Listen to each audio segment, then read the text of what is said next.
जय हिंद। क्लास 10 विज्ञान का हम लोग इसमें हैशटैग 5वां वीडियो देख रहे हैं और इससे पहले कि आप लोग का जो है वो हैशटैग 4 तक जो है वीडियो बन चुका है। लिंक जो है डिस्क्रिप्शन में दिया हुआ है, आप लोग वहां से जाके देख सकते हैं और अपने सभी दोस्तों के साथ में शेयर कर दीजिए। हैशटैग 1 से लेकर 5 तक का लिंक वीडियो का डिस्क्रिप्शन में दिया हुआ है और ये हैशटैग 5वां वीडियो है। इसके बाद जो वीडियो आएगा आप लोग के लिए प्रीवियस ईयर क्वेश्चन पेपर रहेगा 2023 का और 2024 का, और उसके बाद एक्स्ट्रा कुछ क्वेश्चन रहेगा और एक और वीडियो आएगा आप लोग के लिए 151 एमसीक्यू प्रश्न रहेगा, जो कि जब से मतलब जैक बोर्ड एग्जाम दे रहा है तब से जो है प्रश्न पूछा है वो उसका वीडियो रहेगा। तो आप सभी वीडियोस को जो है पूरा देखिएगा। आप लोग को जो है हिंदी में तो आप लोग देख ही लिए कि कितना क्वेश्चन जो है मैच किया था हैशटैग के वीडियो से, तो उसी प्रकार जो है इससे विज्ञान में भी जो है बहुत सारा प्रश्न जो है मैच करने वाला है। तो आप लोग पूरा वीडियो को देखिए और हर एक हैशटैग वीडियो को देखिए। तो चलिए फिर शुरू करते हैं। शुरू करने से पहले अपने दोस्तों के साथ में वीडियो को एक बार शेयर कर दीजिए, उसके बाद हम लोग शुरू करते हैं। हाँ, उस दर्पण का फोकस दूरी क्या होगी जिसकी वक्रता त्रिज्या 32 सेंटीमीटर है। देखिए वक्रता त्रिज्या है ना, वक्रता त्रिज्या के आधा जो होता है ना, त्रिज्या के आधा होता है एफ होता है फोकस दूरी, ठीक है। मतलब 2f बराबर जो होता है r होता है, ठीक है। त्रिज्या जितना होता है, त्रिज्या जितना होता है उससे दुगुना जो है क्या होता है, जितना फोकस दूरी होता है, जितना फोकस दूरी होता है उससे दुगुना त्रिज्या होता है, मतलब त्रिज्या के आधा होता है, ठीक है। तो त्रिज्या दिया हुआ है 32 सेंटीमीटर, तो यहाँ इसका हो जाएगा 16 सेंटीमीटर जो है वो हो जाएगा हम लोग का फोकस दूरी, तो 16 सेंटीमीटर हो जाएगा। नेक्स्ट है कि उस उत्तल हाँ उत्तल दर्पण द्वारा बना प्रतिबिंब जो है वो कैसा होता है, तो उत्तल दर्पण के द्वारा बना प्रतिबिंब हमेशा सीधा होता है, तो सीधा हो जाएगा। नेक्स्ट एक हजामत बनाने के लिए किस दर्पण का हजामत मतलब दाढ़ी बनाने के लिए किस दर्पण का व्यवहार किया जाता है, मतलब किस दर्पण का जो है वो उपयोग किया जाता है, तो अवतल दर्पण हो जाएगा इसका सही आंसर। नेक्स्ट किसी शब्दकोश में है ना, कोई डिक्शनरी है उसमें छोटा छोटा अक्षर में कुछ लिखा हुआ है और उसको पढ़ना है, ठीक है। तो उसको पढ़ने के लिए हम लोग जो है वो किस प्रकार का लेंस का उपयोग करेंगे, ठीक है। तो हम लोग जो है कोई डिक्शनरी है उसको पढ़ने के लिए जो हम लोग उत्तल लेंस का प्रयोग करेंगे, तो 4 का जो है हो जाएगा वो उत्तल लेंस। नेक्स्ट है यदि एक लेंस की क्षमता -2d है, ठीक है, -2d है तो हम लोग इसमें फॉर्मूला लगाएंगे, ठीक है। p बराबर क्या होता है 1/f होता है, तो हम लोग का 1 में यहाँ क्या करेंगे f में हमें रखना दिया हुआ है -2d, तो -2d लिख दिया। अब इसको हम लोग जब भाग देंगे निकल जाएगा 0.5 मीटर, ठीक है। अब ये 0. माइनस में निकलेगा, माइनस में 0.5 मीटर। अब इसको जो हम लोग सेंटीमीटर में बदलना है ना, तो 100 से हम लोग गुना कर देंगे तो 50 सेंटीमीटर माइनस में निकल जाएगा, ठीक है। तो 50 सेंटीमीटर इसका सही आंसर होगा। नेक्स्ट ये आंख, आंख की लेंस की वक्रता त्रिज्या को नियंत्रित करती है। आंख की नेत्र की वक्रता त्रिज्या को जो है कौन नियंत्रण करता है, ठीक है। तो इसका आंसर हो जाएगा पछमावी पेशियां, है ना, पछमावी मांसपेशियां।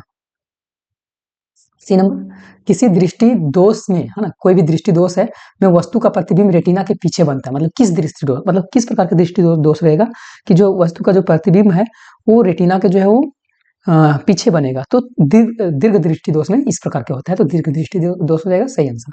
आप लोग जो है पूरा का पूरा जो है एक बार देख के नहीं समझ आता है दोबारा देखिए, है ना, और पूरा रट लीजिए, क्योंकि जो है हिंदी में आप लोग देख चुके हैं कि हैशटैग के वीडियो से कितना प्रश्न आया है ना। सब लगता है जहां तक कि आप लोग का पैसेज भी पहला नंबर पैसेज था, तो हैशटैग का दूसरा या फिर तो तीसरा वीडियो में जो था वो पैसेज था। हम आगे देखते हैं हम लोग कि तारे का टिमटिमाना प्रकाश के किस घटना को दर्शाता है, तो तारे का टिमटिमाना जो है वो प्रकाश का अपवर्तन की घटना को दर्शाता है, तो प्रकाश की अपवर्तन हो जाएगा। नेक्स्ट है प्रतिरोध का एसआई मात्रक क्या होता है, तो प्रतिरोध का एसआई मात्रक जो होता है वो ओम हो जाएगा, ठीक है। प्रतिरोध का एसआई मात्रक ओम। विद्युत परिपथ में एमीटर को किस क्रम में जोड़ा जाता है, विद्युत परिपथ है उसमें एमीटर को हम लोग अगर जोड़ना है तो किस क्रम में हम लोग उसको जोड़ेंगे, तो विद्युत परिपथ को जो है वो श्रेणी क्रम में जोड़ा जाता है, ठीक है। तो श्रेणी क्रम इसका सही आंसर हो जाएगा। नेक्स्ट है निम्न में से कौन सा पद विद्युत परिपथ में विद्युत शक्ति का निरूपित करता है, ठीक है। यहाँ विद्युत शक्ति के बारे में यहाँ फॉर्मूला को बताना है कि कौन सा है वो दिखाता है, तो आई आर का स्क्वायर, ठीक है, ये बी नंबर हो जाएगा। नेक्स्ट है लघु पथन के समय परिपथ में विद्युत धारा का मान जो है वो किस कैसा रहता है, तो उसका मान जो रहता है वो बहुत अधिक बढ़ जाता है, ठीक है, लघु पथन के द्वारा। नेक्स्ट श्वसन, श्वसन कैसी रासायनिक अभिक्रिया है, तो जब हम लोग सांस लेते हैं ना तो उसमें ये उष्मा उसमें निकलता है, ठीक है, तो उष्माक्षेपी हो जाएगा, ठीक है, उष्माक्षेपी अभिक्रिया। नेक्स्ट है जल के विद्युत अपघटन कैथोड में कौन सी गैस को जो है वो मुक्त करती है, तो हाइड्रोजन गैस हो जाएगा, तो हाइड्रोजन हो जाएगा सही आंसर। निम्न में से कौन क्षार है, यहाँ बताना है कि क्षार कौन सा है, तो NaOH, NaOH जो है वो क्षार है। जिप्सन का रासायनिक सूत्र जो है वो क्या होता है, तो जिप्सन का रासायनिक सूत्र आप लोग रट लीजिएगा, जिप्सन का है ना, धावन सोडा का, बेकिंग सोडा का, ये सब का जो है आप लोग रट लीजिएगा, इसका ए हो जाएगा। नेक्स्ट है दही में कौन सा अम्ल पाया जाता है, तो दही में जो है वो लैक्टिक अम्ल पाया जाता है, तो लैक्टिक हो जाएगा। पारा और एक अन्य धातु कि मिश्र धातु को जो हम लोग क्या बोलते हैं, है ना, पारा एक और भी धातु मिश्र कर देना है तो अमलगम बोलते हैं, तो अमलगम हो जाएगा सही आंसर। निम्न में से कौन विद्युत का सर्वोच्च चालक है, मतलब करंट बढ़िया किस में जाता है इनमें से, तो कॉपर इसका सही आंसर हो जाएगा। नेक्स्ट, त्रिबंध वाले असंतृप्त हाइड्रोकार्बन का सामान्य सूत्र जो है, हाइड्रोकार्बन के सामान्य सूत्र यहाँ में से कौन है, तो ये आपका हो जाएगा एल्काइन, है ना, एल्काइन, एल्काइन, है ना। देखिए एल्केन का +2 होता है और किन में जो है ये होता है, काइन में ये होता है। नेक्स्ट कि एथेनॉल सोडियम से अभिक्रिया करके कौन सा गैस जो है वो बनाता है, तो एथेनॉल सोडियम के साथ में अभिक्रिया करता है तो हाइड्रोजन गैस बनाता है, तो हाइड्रोजन हो जाएगा। मैग्नीशियम पाया जाता है, मैग्नीशियम जो है वो किस में पाया जाता है, तो क्लोरोफिल में हो जाएगा, क्लोरोफिल में मैग्नीशियम पाया जाता है। जठर ग्रंथि पाई जाती है ना, जठर ग्रंथि जो है वो कहाँ पाई जाती है, देखिए ये जो है ना, हम शायद ना इसको आप लोग पोस्ट में भी पूछे हुए हैं, आप लोग भी वहां से आंसर दे सकते हैं। अमाशय में पाया जाता है तो अमाशय सही आंसर हो जाएगा। नेक्स्ट कि मानव हृदय का जो है कितना कोष्टक होता है, तो 4 कोष्टक होता है, ठीक है, अलिंद निलय, ठीक है, डायलिन निलय, इस तरह से करके 4 कोष्टक है। नेक्स्ट निम्न में से किसे बर्थ हार्मोन कहा जाता है, बर्थ हार्मोन जो है कौन सा है, तो ऑक्सीटोसिन, है ना, ऑक्सीटोसिन जो है बर्थ मतलब जन्म हार्मोन है, ठीक है। नेक्स्ट, दो तंत्रिका कोशिकाओं के मध्य खाली स्थान को सिनेप्स कहते हैं, ठीक है, बहुत अच्छे से ये आप लोग को पता होगा, जब हम आप लोग को पढ़ा रहे होंगे तंत्रिका कोशिका के बारे में, उसमें आप लोग को याद होगा, ठीक है, तो सिनेप्स इसका सही आंसर हो जाएगा। नेक्स्ट कि जनन कि किस विधि द्वारा जो है समान गुण वाले जीवों का विशाल आबादी को कायम रखा जा सकता है, ठीक है, जनन की किस विधि के द्वारा जो है ना समान गुणों वाले जीवों को जो विशाल आबादी में कायम रखा जाता है, तो इसका सही आंसर हो जाएगा कायिक प्रवर्धन, है ना, कायिक प्रवर्धन। नेक्स्ट है कि अंडोत्सर्ग का कारण है, अंडोत्सर्ग का मतलब क्या कारण है यहाँ हो सकता है, तो एस्ट्रोजन, ठीक है, अंडा में जो है एस्ट्रोजन हार्मोन्स होता है। नेक्स्ट एक स्त्री में जो है कौन सा लिंग गुणसूत्र मिलते हैं, तो स्त्री में जो है वो एक्स और एक्स ही होता है, तो एक्स एक्स हो जाएगा, ठीक है। और उसके बाद लास्ट आप लोग का है ऑब्जेक्टिव का जैव आवर्धन करने वाला रसायन को जो है हम लोग क्या बोलते हैं, तो इसको डीडीटी बोलते हैं ना, डीडीटी। तो ये आप लोग का 30 ऑब्जेक्टिव प्रश्न जो है वो खत्म हुआ। अब हम लोग सब्जेक्टिव की ओर आगे बढ़ेंगे, और सब्जेक्टिव आगे बढ़ने से पहले आप अपने दोस्तों को जो है पूरा वीडियो शेयर कर दीजिए, बहुत ही इस वीडियो से मदद मिलने वाला है। आप लोग हिंदी में देखे होंगे कितना प्रश्न मैच किया, तो उसी प्रकार जो है विज्ञान में भी मैच करने वाला है ना। और एक चीज और आप लोग को जो है वो बता देते हैं कि हिंदी में क्वेश्चन लीक था, ठीक है, हिंदी में क्वेश्चन ऑलरेडी पहले से लीक था। मेरे पास क्वेश्चन जो है वो लगभग 6 बजे आ चुका था, ठीक है, 6 बजे मेरे पास आ चुका था, लेकिन हम वीडियो नहीं बनाए, ठीक है, क्योंकि पिछला बार भी इसी तरह से हुआ था कि क्वेश्चन लीक था, और जब एग्जाम बच्चा लोग लिखने गया तो वहाँ क्वेश्चन दूसरा था, ठीक है, तो इसलिए हम जो है उतना नहीं देखने गया। विज्ञान में आज के पेपर में भी दे दिया है कि क्वेश्चन लीक हुआ है, ठीक है, और विज्ञान में भी जो है लीक हो चुका है। इसका भी कुछ कुछ जो है आप लोग का हो सकता है कि पहला क्वेश्चन ऑब्जेक्टिव में रह सकता है कि एक कोई प्रश्न था अवतल दर्पण या इस तरह से कुछ करके है प्रश्न, है ना, दर्पण से ही है, लेकिन अब चलिए हम लोग देखते हैं 31 नंबर से। उत्तल लेंस में बनते हुए प्रतिबिंब का एक स्वच्छ आरेख खींचना है, ठीक है, तो उत्तल लेंस का जो है वो उत्तल लेंस, उत्तल लेंस की बात किया जा रहा है, ठीक है, तो उत्तल लेंस का एक स्वच्छ आरेख खींचना है, स्वच्छ जो है वो चित्र बनाना है, जब वस्तु को हम लोग F1 और 2F1 के बीच में रखेंगे, ठीक है, कहाँ कहाँ F1, ठीक है, F1 ये है, और 2F1 ये दोनों के बीच में रखेंगे तो कैसा आकृति बनेगा, तो उसके लिए यहाँ तो ये हम लोग जो है बीम रखे हुए हैं, ठीक है, अब बीम जो है मुख्य अक्ष के समांतर प्रकाश किरण गया, तो मुख्य अक्ष के समांतर जाता है तो कहाँ से गुजर जाता है, फोकस से, मुख्य फोकस से, तो मुख्य फोकस से गुजर जाएगा, ठीक है, और हम लोग को ओ में अगर गिर रहा है तो ओ से सीधे निकल जाता है, ठीक है, लेकिन कहाँ प्रतिबिंब कहाँ बनेगा, जब जहाँ दो किरण एक दूसरे को काटता है वहां, तो ये दोनों एक दूसरे के यहाँ काट रहा है, तो इस जगह पर जो है प्रतिबिंब बनेगा, है ना, तो इसको याद कर लीजिएगा आप लोग। नेक्स्ट जरा दूरदर्शिता किसे कहते हैं, इसे कैसे दूर किया जा सकता है, ठीक है, तो जरा दूरदर्शिता या नेत्र में होने वाले एक प्रकार का दीर्घ जो है दृष्टि दोष है, और उम्र में वृद्धि होने के पर जो है मानव में सामंजस्य क्षमता घट जाती है, देखने की क्षमता घट जाता है, ठीक है। अब कारण इसका क्या हो सकता है, तो यह पछमावी पेशियों के जो है वो धीरे धीरे कमजोर होने लगते हैं, और क्रिस्टलीय लेंस के जो है वो लचीलेपन में कमी आने के कारण ये होता है, ठीक है, और इसका संशोधन क्या है, हम लोग कैसे संशोधन कर सकते हैं, तो इस दोष को जो है दूर करने के लिए द्विफोक्सी लेंस का हम लोग प्रयोग करेंगे, ठीक है, दो फोक्सी लेंस का प्रयोग करके और इसको हम लोग दूर कर सकते हैं, इस दृष्टि दोष को, ठीक है। आगे हम लोग देखते हैं कि उपचयन अपचयन, है ना, को रेडॉक्स अभिक्रिया भी कहते हैं, क्यों, या रेडॉक्स अभिक्रिया क्या है, उदाहरण देना है, ठीक है, तो उपचयन अपचयन का अभिक्रिया हमेशा साथ होती है, ठीक है, उपचयन और अपचयन अभिक्रिया जो हमेशा क्या होता है, साथ में होता है, इसलिए जो है इसको रेडॉक्स अभिक्रिया भी बोला गया है, ठीक है। अब यहाँ इसका उदाहरण दिया हुआ है। नेक्स्ट कि बेकिंग सोडा का 3 उपयोग लिखना है, तो बेकिंग सोडा तो बेकिंग पाउडर बनाने के काम में आता है, सोडा अम्ल अग्निशामक में काम आता है, औषधि के रूप में शरीर में अम्लता को दूर करने, खटास को दूर करने के लिए, जैसे आप लोग का हाइड्रोक्लोरिक अम्ल अगर ज्यादा हो गया, ठीक है, तो उसको अगर दूर करना है, खटा ढकार हो रहा है, तो उसके लिए पीत के कोई 2 काम लिखना है, ठीक है, पित्त रस का। तो अमाशय में आए भोजन अम्लीय प्रभाव के क्षारीय बनाता है। देखिए अमाशय में जो भोजन आता है तो वो अम्लीय रहता है, और जब ये छोटी आंत में आता है तो इसको जो है पित्त क्षार में बदलता है, और यह आंत की दीवार को कर्मकुंजन के लिए उत्तेजित भी करता है। नेक्स्ट है कि पादप हार्मोन और जंतु हार्मोन के दो अंतर लिखना है। तो पादप हार्मोन दिशिक होते हैं, परंतु जंतु हार्मोन जो है दिशिक नहीं होते हैं। पादप हार्मोन के लिए अलग से ग्रंथि नहीं होती है, जबकि जो है वो जंतु हार्मोन के लिए अंतःस्रावी ग्रंथि भी बनते हैं। नेक्स्ट है कि परागकण व निषेचन क्रिया एक दूसरे से किस प्रकार भिन्न है ना। तो दोनों हम लोग देखेंगे, परागकण क्या होता है, निषेचन क्या होता है। तो परागकण क्रिया, निषेचन क्रिया। परागकण क्रिया में क्या होता है कि वह क्रिया जिसमें परागकण स्त्री केसर के वर्तिकाग्र तक पहुंचते हैं और परागकण कहलाते हैं। वही निषेचन क्या होता है कि वह क्रिया जिसमें नर युग्मक और मादा युग्मक मिलकर जो है युग्मनज बनाते हैं, उसको निषेचन बोलते हैं। और यह जनन क्रिया जो है वो प्रथम चरण है। ठीक है, देखिए परागकण ये वगैरह जो होता है वो पौधा में होता है, फूल में होता है। ठीक है, और ये जो है मनुष्य में होता है या फिर तो उच्च कोटि के जीव में होता है। यह जनन क्रिया का दूसरा चरण है। अब परागकण क्रिया दो प्रकार की होती है, स्वपरागकण और परपरागकण। और निषेचन क्रिया भी दो प्रकार का होता है, बाह्य निषेचन और एक आंतरिक निषेचन। आंतरिक निषेचन जो है कोई जीव वगैरह में हो गया, जैसे कि उच्च श्रेणी के जीव है, जैसे कि मानव हो गया, है ना, जानवर वगैरह हो गया। और बाह्य निषेचन जैसे मछली जलीय जीव है, उसमें बाह्य निषेचन होता है। नेक्स्ट है कि जैव भू रसायन चक्र क्या है, कोई दो उपयुक्त उदाहरण दे। ठीक है, तो भूमि पर पाए जाने वाले रसायन जो अवशोषित होकर, ठीक है, अवशोषित होकर पौधे में पहुंचते हैं, उससे जो है तरह तरह के यौगिक का संश्लेषण होता है, और उन्हें क्या बोला जाता है, जैव रसायन कहते हैं। ठीक है, वे रसायन आहार श्रृंखला के माध्यम से चक्रीय पथ में जो है भ्रमण करते हैं, और जीवधारी को जो है मृत्यु के पश्चात जैव अपघटन के प्रक्रम द्वारा जो है पुनः भूमि में पहुंच जाते हैं। इसी को जो है जैव भूमि रसायन चक्र कहते हैं। जल चक्र हो गया, नाइट्रोजन चक्र हो गया, ये सब इसका उदाहरण है। नेक्स्ट, ओजोन परत की क्षति हमारे लिए चिंता का विषय है। बिल्कुल है, क्यों? इस क्षति को सीमित करने के लिए क्या कदम उठा सकते हैं। देखिए ओजोन परत के क्षति हमारे अत्यंत चिंता का विषय है। ठीक है, ओजोन परत जो क्षति हो रहा है वो हम लोग को बहुत मतलब जो है वो केयर करने वाला चीज है। ठीक है, क्योंकि यदि क्षति होती रही गई इस तरह से, अगर क्षति होते रहा अधिक समय तक, तो पराबैंगनी किरण जो सूरज से निकलता है वो हम लोग के सीधे पृथ्वी पर आने लगेगा, और जिसके कारण हानिकारक, बहुत हानिकारक हो सकता है। क्या क्या हानिकारक हो सकता है, क्या क्या प्रभाव डाल सकता है। तो इसका प्रभाव से तमता जो होता है, त्वचा है ना, स्किन जो होता है उस पर पड़ेगा, उस पर कैंसर की संभावना बढ़ जाता है, और पौधे में वृद्धि दर जो है वो कम हो जाते हैं, और ये सूक्ष्म जीवों को जो है अपघटन को मारती है, और इससे जो है पारितंत्र असंतुलन जो है उत्पन्न होता है, और ये जो है पौधे में जो है पिगमेंटों को भी जो है क्या कर देता है, नष्ट कर देता है। ठीक है, आई होप कि आप लोग को समझ में आ रहा होगा। ठीक है, पांचवा है कि ओजोन परत के जो है क्षति के करने का कम उपाय क्या हम लोग कर सकते थे। एरोसॉल तथा क्लोरोफ्लोरोकार्बन को यौगिक को कम करके। अच्छा, क्लोरोफ्लोरोकार्बन किससे निकलता है, तो फ्रीज हो गया, एसी हो गया, ये सबसे। तो ये चीज को हम लोग कम करेंगे सुपरसोनिक विमान को कम प्रयोग करके, और संसार में जो है नाभिकीय विस्फोट पर नियंत्रण करके।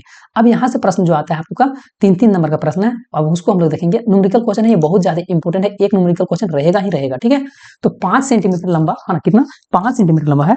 हाँ, 5 सेंटीमीटर लंबा कोई वस्तु जो है 30 सेंटीमीटर वक्रता त्रिज्या के किसी उत्तल दर्पण के सामने 20 सेंटीमीटर दूरी पर रखा गया है। प्रतिबिंब की स्थिति, प्रकृति और आकार बताना है। ठीक है, तो हम लोग यहाँ देखिए, सबसे पहले तो हम लोग H1 जो है वो बीम का जो है ऊंचाई है। ठीक है, H हम लोग जो है H1 बोलते हैं, वो बीम का जो ऊंचाई रहता है उसको बोलते हैं। और R जो है त्रिज्या है। ठीक है, R हम लोग का क्या है, त्रिज्या है। और F क्या होता है, तो R का आधा होता है। F हम लोग यहाँ नहीं दिया हुआ, लेकिन हम लोग R से निकाल लेंगे ना। हाँ, तो F बराबर क्या निकल जाएगा, R/2। तो R हम लोग का कितना था, 30, और ये 2 बटा कर दिए, तो कितना हम लोग को निकल गया, F 15 निकल गया। तो हम लोग का एज भी पता है, R भी पता है, F भी पता है। ठीक है, अब उसके बाद फिर यहाँ U जो है क्या बोला है कि एक उत्तल दर्पण है ना, उत्तल दर्पण इस तरह का दर्पण है ना, ऐसा दर्पण है। ठीक है, तो U जो है दूरी जो है, हम लोग कोई वस्तु को रखे हैं तो इधर रखेंगे, है ना, कोई वस्तु के इधर रखेंगे ना, तो इधर रखेंगे, तो यहाँ से पीछे साइड रखें तो माइनस में होगा ना, तो U हम लोग का माइनस में हो जाएगा। तो माइनस 20 सेंटीमीटर दूरी पर रखा हुआ है, तो H2 मतलब प्रतिबिंब की ऊंचाई कितना होगा, और V, है ना। और जो हम लोग को पूछा गया है, हाँ, प्रतिबिंब की स्थिति और प्रकृति और आकार, ये सब चीज पूछा गया है। ठीक है, तो प्रतिबिंब को हम लोग कितना बड़ा बनेगा, हाँ, वो चीज को हम लोग देखना है, प्रतिबिंब कैसा बनेगा वो सारा चीज देखना है। तो भी हम लोग का प्रतिबिंब का है। अब हम लोग यहाँ दर्पण का सूत्र लगाते हैं, क्या होता है फॉर्मूला, तो 1/v प्लस 1/u बराबर 1/f। ठीक है, हम लोग का भी निकालना है ना, तो भी वाला कि इसको हम लोग एकल्ले छोड़ देंगे, एकल्ले छोड़ दिए, 1/v छोड़ दिए एकल्ले। अब बराबर का चिन्ह यहाँ दे दिए। अब 1/u तो इधर था ही पहले से।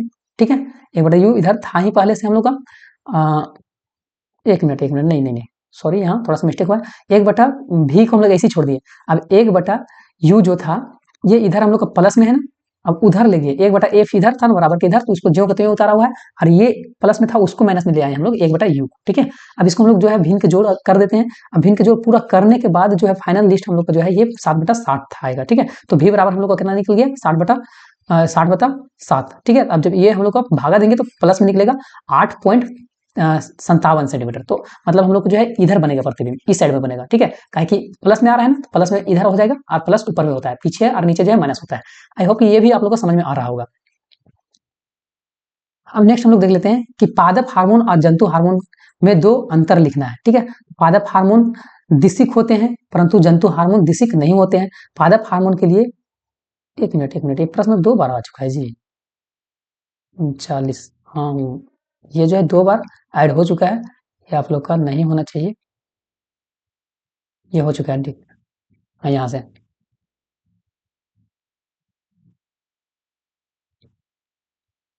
एक मिनट, प्रश्न में थोड़ा सा कुछ गड़बड़ी लग रहा है, हम सही कर देते हैं इसको पहले। हाँ, आप देखिए आगे।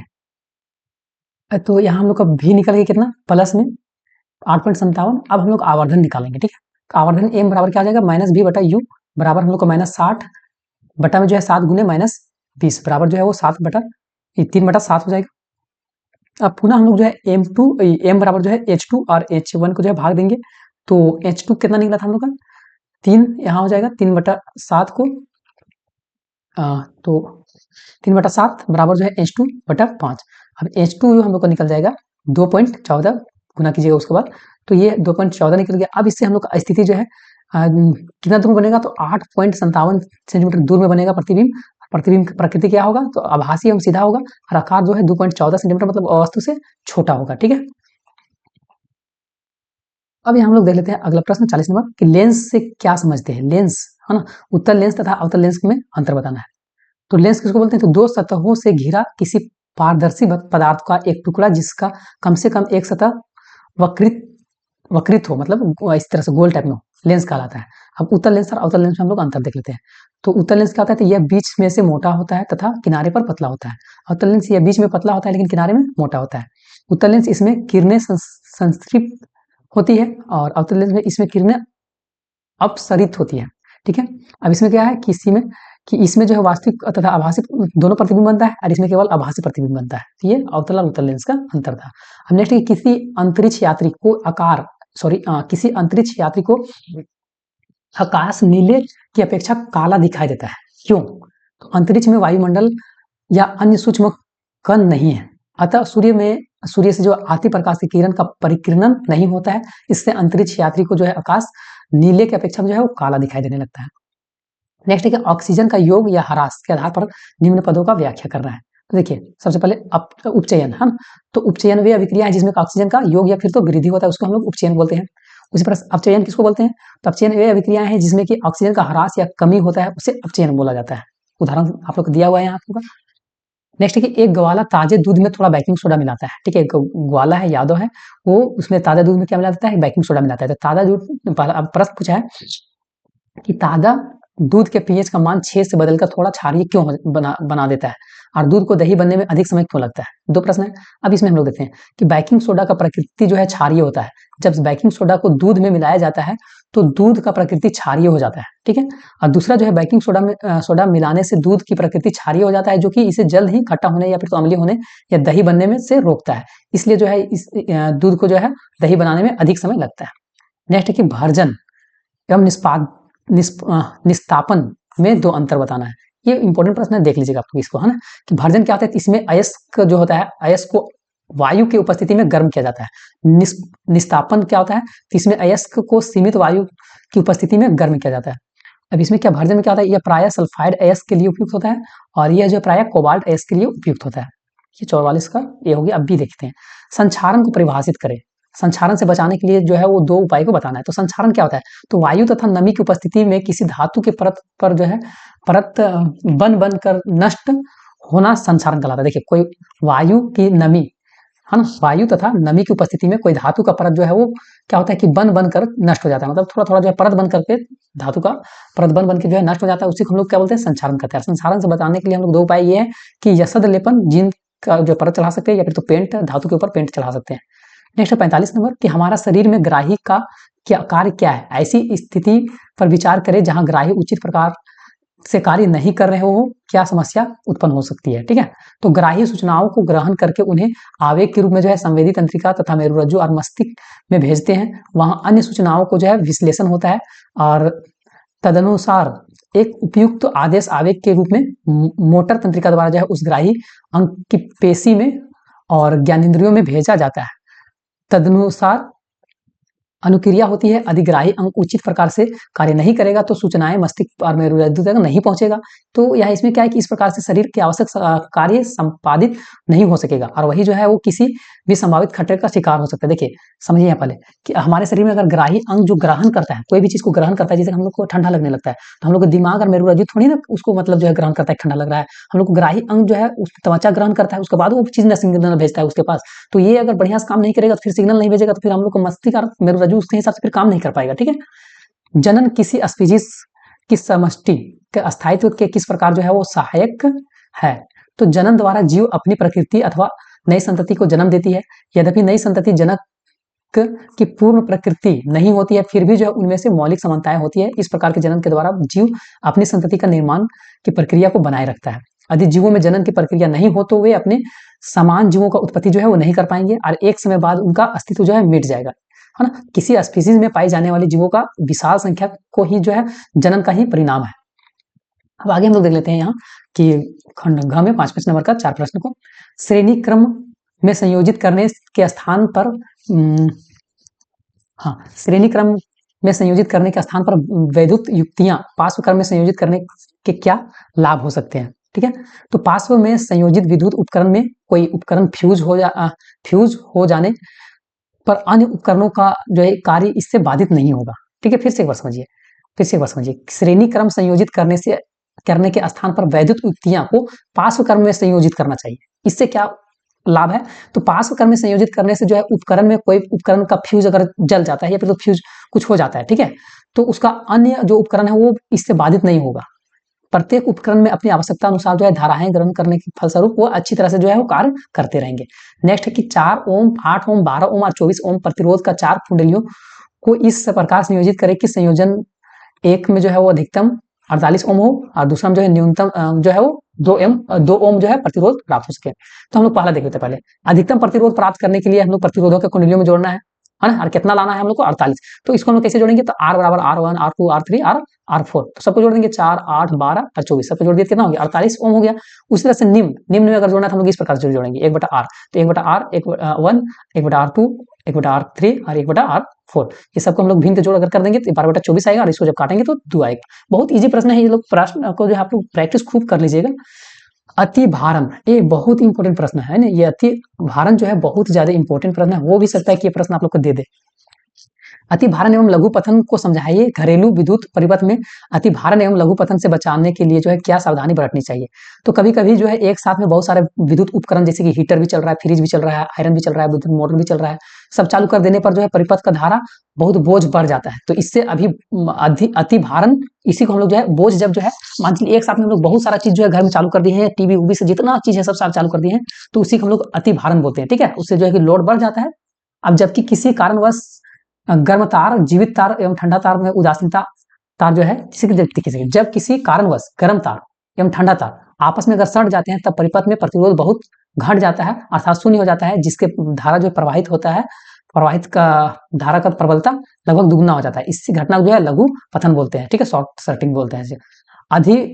अति भारण एवं लघु पतन से बचने के लिए हम लोग परिपथ का फ्यूज लगाना जरूरी है। अत्यधिक विद्युत संयंत्र को एक ही परिपथ में नहीं संयोजित करना चाहिए। नेक्स्ट की दक्षिण हस्त अंगूठा नियम में अंगूठे की दिशा को निर्दिष्ट करती है। यह किस प्रकार के फ्लेमिंग का वाम हस्त नियम से भिन्न है। देखिए, दक्षिण हस्त अंगूठे के नियम में जो है अंगूठे की दिशा का विद्युत धारा की दिशा को जो है वो संकेत करता है। फ्लेमिंग का जो बावां हाथ का नियम जो है वो अंगूठा की चालक की गति की दिशा तथा तर्जनी जो है वो तर्जनी अंगुली जो है वो चुंबकीय क्षेत्र की दिशा को जो है वो, और मध्यमा जो है वो चालक की प्रवाहित विद्युत धारा को जो है वो दिशा को संकेत करती है। जबकि दक्षिण हस्त अंगूठा नियम जो है विद्युत धारा की दिशा एवं अन्य अंगुलियां चालक के चारों ओर चुंबकीय क्षेत्र की जो है वो रेखाओं का दिशा को व्यक्त करता है या दिखाता है। नेक्स्ट है कि तांबा, कॉपर के एक प्रमुख अयस्क का नाम लिखें और सूत्र भी लिखना है। इस अयस्क से तांबा धातु के निष्कर्ष का समीकरण लिखें और इस अयस्क को जो है वो किस विधि के द्वारा जो है धातु ऑक्साइड में बदला जाता है। ठीक, तो अयस्क जो है कॉपर ग्लांस है, सूत्र जो है Cu2S है और इसे इस अयस्क को जो है वो भार्जन विधि द्वारा जो है धातु ऑक्साइड में बदला जाएगा, है ना। निष्कर्षण समीकरण जो है आप लोग का ये समीकरण है। 50 नंबर जो है वो निम्नलिखित यौगिक का आणविक सूत्र की संरचना सूत्र लिखना है। प्रोपिन का सूत्र लिखना है आणविक सूत्र, एथाइन का लिखना है, मेथेनॉल को लिखना है, प्रोपेनॉल का लिखना है, एथेनॉल का लिखना है और प्रोपेनॉल का लिखना है और प्रोपेनॉल और ब्यूटेनॉल और मैथेनाइक और एथेनाइक, ये सबका जो है वो क्या लिखना है, ये सबका जो है वो संरचना सूत्र लिखना है। आप लोग पढ़े होंगे तो बहुत अच्छा सा समझ में आएगा, है ना। इसका देखिए प्रोपिन का क्या होता है C3, तो C हम लोग के यहाँ 3 है ना। अब इसके बाद H6, तो H हम लोग का 6 लगा हुआ है। तो बॉन्डिंग हम लोग पढ़े होंगे, सिंगल बॉन्ड, डबल बॉन्ड, तो उस हिसाब से आप लोग जो है इसको पूरा रट लीजिए, है ना, पूरा का पूरा सबके यहाँ बताया हुआ है। अब हम लोग देखेंगे मानव उत्सर्जन तंत्र का नामांकित चित्र बनाना, उत्सर्जन, है ना। तो आप लोग को उत्सर्जन में किडनी का जो है ये सब बनाना पड़ेगा, सीरा है, धमनी है, वृक्क है, चित्र को आप लोग देख लीजिएगा और इसको चित्र को बनाना है। उसी प्रकार आगे जो है मानव में वहन तंत्र के कौन घटक, हाँ, मानव में वहन तंत्र के घटक कौन से हैं, इन घटकों को क्या कार्य है। तो मानव में वहन तंत्र के घटक और उनके कार्य निम्नांकित है। पहला हृदय, हृदय क्या काम करता है, तो हृदय को देखिए पहले। हृदय जो है रुधिर को एक पंप की तरह कार्य करता है और शरीर के विभिन्न भागों में भेजता है अशुद्ध रक्त, और शुद्ध रक्त को फेफड़े तथा गुर्दे में भेजता है। मतलब देखिए हृदय का काम क्या है कि खून को ले जाओ और उधर से फिर लेते आओ, खून जो है खून में ऑक्सीजन लेते जाता है और उधर से कार्बन डाइऑक्साइड लेते जाता है, इस तरह से। धमनी शुद्ध या ऑक्सीजन जनित रुधिर को हृदय से दूर शरीर के अंगों तक लेता है। और सिरा क्या करता है, तो सिरा अशुद्ध ऑक्सीजन जनित रक्त को हृदय तक लाता है। और केशिकाएं क्या करता है, केशिकाएं जो है दोनों को जोड़ता है ना, धमनी और सिरा को। रक्त को शरीर के संकीर्ण भागों एवं त्वचा में भेजता है और उसी तरह से डिम्बाणु प्लेटलेट का काम क्या है, तो रुधिर का थक्का बनाने में सहायता करता है और अनुरक्षण करने में। अब नेक्स्ट आता है 52 नंबर के अनुवंशिकी की परिभाषा देना है। अनुवंशिकी में मेंडल का जो है वो क्या योगदान रहा है, तो जीवो, है ना, जीव विज्ञान की वह विशेष शाखा जिसके अंतर्गत अनुवंशिकता, सूक्ष्म क्रिया विधि, अनुवंशिकता के प्रभाव एवं अनुवंशिकता के संबंधित परिवर्तन का अध्ययन किया जाता है, उसी को हम लोग अनुवंशिकी बोलते हैं। फिर से एक बार समझिए कि जीव विज्ञान का वह विशेष शाखा जिसके अंतर्गत अनुवंशिकता की सूक्ष्म क्रिया विधि, अनुवंशिकता के प्रभाव और उनके अनुवंशिकता के संबंधित के बारे में अध्ययन किया जाता है, परिवर्तन जो हुआ उसके बारे में, तो उसी को अनुवंशिकी हम लोग बोलते हैं। अब ग्रेगर मेंडल के द्वारा जो है वो क्या यहाँ बताया गया, तो ग्रेगर जॉन मेंडल 1822 से 1884 में जीव विज्ञान की इस शाखा अनुवंशिकी को अति महत्वपूर्ण योगदान दिया है, इसलिए उन्हें अनुवंशिक का जनक माना जाता है। उन्होंने मटर के दाने पर संकरण के तहत जो है वो प्रयोग किए और 3 नियम को प्रतिपादन किया। पहला क्या नियम है, तो पहला प्रभावित नियम, है ना, तो संकरण में भाग लेने वाले पौधे के प्रभावी गुण प्रकट होता है, उसको अप्रभावी गुण छिप जाता है। और दूसरा जो है पृथक्करण नियम, युग्मक की रचना के समय कारकों के जोड़े, है ना, कारकों के जोड़े के कारण अलग अलग हो जाता है और इन दोनों में से केवल एक युग्मक के पास पहुंचता है। तो दोनों कारक जो है कभी कभी एक के साथ में युग्मक नहीं बन पाते हैं। उस तरह से तीसरा जो है अपव्यूहन का नियम, इसको भी आप लोग पढ़ लीजिएगा। चौथा यहाँ आगे है बी नंबर कि जीनों के किन्हीं, है ना, जीनों की किन्हीं 3 विशेषताओं का उल्लेख करने। तो जीन का 3 विशेषता क्या है, तो ये आनुवंशिक पदार्थ के इकाइयां हैं जिनमें द्विगुण की क्षमता होती है और ये जो है पूर्ण योजन की इकाइयां है और ये जो है वो क्रॉसिंग ओवर क्रिया में भाग ले सकती है और जिनका उत्परिवर्तित होकर ये विभिन्नताएं उत्पन्न करती है और उत्परिवर्तन से जीन में संग्रहित सूचना बदल जाती है और ये शारीरिक लक्षणों एवं क्रियाओं का जो है वो संबंध होती है और ये वैसे ही लक्षणों को जो है अथवा वैसी क्रियाओं को प्रकट करने में सहायता होता है। तो इस प्रकार से आप लोग को जो है #5 वीडियो भी कंप्लीट हो गया है।